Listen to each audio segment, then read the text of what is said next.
Hello everyone, this is the first evaluation draft for GPH 744 Integrated Learning Experience by Chidinma Ekwunife, University of New England. Introduction. HIV is one of the leading causes of preventable deaths in Nigeria.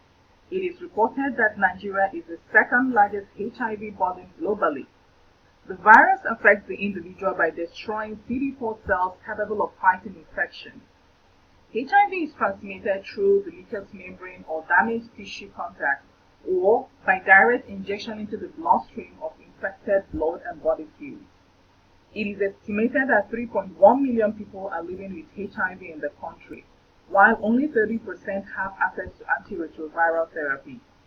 The burden of HIV is worse among the target population, we mean the female sex workers, FSW, men who have sex with men, MSM, and people who inject drugs, PWID, and they contribute 51% of new HIV cases. The purpose of the study. The evaluation is to determine the effectiveness of access to antiretroviral therapy among the FSW, MSN, and PWID in Abuja using the Integrated Most at Risk Population HIV/AIDS Prevention Program (IMHIPP) in brackets to curb the prevalence of HIV. The integrated services offered in the one-stop shop include HIV testing and counseling, STI treatment and clinical referral, ART for HIV target population, positive cases, and supporting services such as mental health, gender-based violence prevention, condom and lubricant distribution, and cervical cancer screening. The study objectives. One is to identify barriers that hinder the target population from receiving antiretroviral therapy. Second is to increase access to antiretroviral therapy among the target population. Third is to identify strategies to sustain HIV prevention and treatment program among FSW, MSN, and PWID in Abuja. Methodology. The process evaluation is the design used in this study.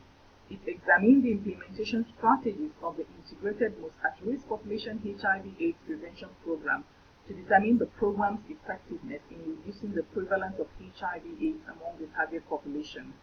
Secondary data is used for analysis. The study examined the data of clients that used the services within 1 year, that is from October 2017 to September 2018. Data collection was from 44,591 study participants. And when we look at the table below shows the distribution of the target population members and the total number that of the participants of the program. Then the next table, we're going to look at those that actually participated in the HIV testing. You can see that the FSW, they are up to 80% that participated in the program. The total number that engaged in the program was 284, sorry. And then we're going to look at another slide that tells us the number of positive results among the target population. You can see we got 1,354 cases, and this is how it is distributed. You look at the FSW, look at the number right there, the MSN, and then the period. They are the least that that are exposed to HIV. And then another table is going to show us those that actually enrolled on treatment. Again, we have a total of 1,304 people on treatment, and then you can see the FSW that contribute to 76.22% of the total number of treatment of those on treatment, and the PWID, they are the least. They just have like 9.12% of them on treatment. And then this is the summary data that tells us those that have access to the program, those that actually engage in the testing, the number of positives we have, and those that are actually on treatment. And then our logic model also gives us an idea of what we did in the program, the activities carried out, the results we expected, and then the outcome of this intervention program, and then the impact we achieved. Looking at this study, we have some limitation. One of which is that some of the target population members reported challenges with accessing for ART and the OSS score. due to distance and financial constraints. The target population members who belong to high socioeconomic class and have professional jobs may have been underrepresented, as most of the data collection was during the work hours and during the workday. A language barrier may have influenced the quality and volume of the information offered by the target population members, as some are mainly fluent in their local languages and are not able to express themselves well in English or pidgin language.